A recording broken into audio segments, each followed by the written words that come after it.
Welcome guys to another video, and in today's video we're gonna be talking about one of my favorite books. I've actually lost count how many times I've read this book over and over again, and every time I read it, it seems like the first time I'm reading it. The stories inside are just amazing. The stories inside the book are just amazing. The book is, as I know you've seen the title, The Richest Man in Babylon. It's about this ancient book which takes points from old tablets, ancient tablets in Rome, or I mean in Babylon. I don't know where I'm getting Rome. In ancient Babylon, where it's about this rich guy who was educating his other friends on how he made his wealth. So yeah, I've read this book so many times, and I just want to share today 10 points that still stand out for me, which are very simple. It's simple point, anyone can follow them.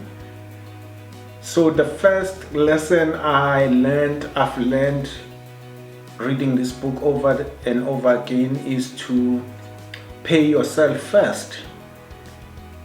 When you are working, when you are employed and you have a salary, some people seem to pay everyone with their salary. They pay their loan, they pay their account, they pay their insurance, they pay their taxes, they pay everyone, and then they end up not having enough money to pay themselves.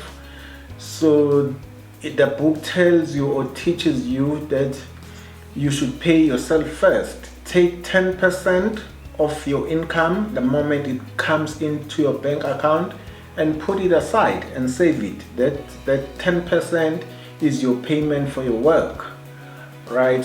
And lesson number 2, it emphasizes living below your means. Avoid lifestyle inflations and resist the urge to spend all of the money that you earn. As I've said, yeah, it goes back to the first lesson, that people tend to spend everything they earn and they don't even have money to save or pay themselves. And then we move on to point number 3. Point number 3, it emphasizes on investing your savings, right? So it's a step-by-step process. So you pay yourself that 10%, save that 10%, and then you take that 10% and then you invest it so that it can generate additional income, right? This concept is usually referred to in the book as letting your money work for you. So this guards, it teaches you that you need to invest your money so that it can work for you, especially in days in days when you are unable to work.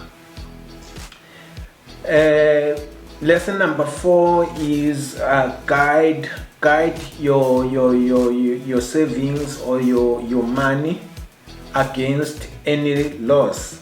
So the book also, there's a good story inside the book where this wealthy guy tells when he was being taught by another guy on all these steps where he invested his money with the wrong person and then he lost all his savings. So it emphasizes on try to guard your money and avoid losses and avoid investing in things you don't understand or get rich quick schemes.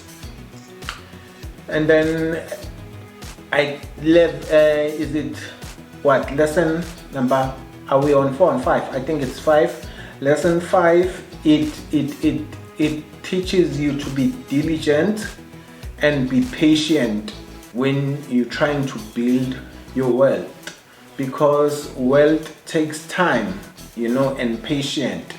Stay persistent, disciplined, and avoid the temptation to get rich quick scheme, because that will result in you losing your money. Yeah, so on lesson number 6, it also emphasizes on increasing your potential to earn. That will mean upgrading your skills, taking extra skills, learning more things to do, improving, becoming the best in your field, in what you do. Invest in yourself, just learn, try to learn more so that you become more valuable into the market, so that you'll have more money coming in. That will mean more money you'll be able to save, and that means more money for you to be able to invest. Lesson number 7 is ensure a future income, right? Plan for the future by investing in assets that can generate income for you over the long term, so that whenever maybe you are sick, or maybe at work you get injured, you still have some sort of income, you still have some assets that are generating income for you. Lesson number 8 is to control your desires. This is the most important lesson, because people like flashy stuff. They like keeping up with the Joneses. If you are keeping up with the Joneses, it becomes very hard for you to build wealth and to be patient for your wealth to start generating the amount of income that you'll be able to buy whatever you want. So it's very, very important to be able to differentiate between your wants and your needs. Create a budget that reflects your financial properties, and stick to it. Stick to your budget. I think we're going to lesson number 9. Lesson number 9 is that you need to seek advice. You need to have a counsel. You need to ask people who have done it. How did they do it? Seek advice from them so that your journey becomes easy. Don't try to go at it alone. Read books like this one that I'm talking about now. That's another way of getting counsel. And also just find someone. I'm sure there is someone in your neighborhood who's well off, who has a business, who's successful. Just go to them and ask them if they can be your mentor, and just teach you about business stuff, about investment, about whatever that you are interested in, and they can guide you and tell you you mustn't do this, don't do this. It's very important to get a mentor or someone who's walked the journey that you want to walk. It makes your journey much more easier. It guides you and prevents you from going into potholes that you will normally go into if you don't have a guide. And the last lesson is take action. You need to take action on whatever you are reading on, or whatever you are learning, or whatever your mentor is telling you. It's useless reading a book and not applying the things that you read in the book. It's useless getting a mentor and then not doing what your mentor is advising you to do. I know sometimes reading and applying can be very, very difficult. Believe you me, I know. Reading a book is one thing, but trying to apply what's in the book, that's another story. It takes a lot of patience, practice, failures, and trying again and trying again and trying again until you get it right. But do not give up. If you feel like you are failing applying whatever you've read in the book, go and read it again. Read the book as many times as you can, and then try to apply whatever you read in the book as many times as you can.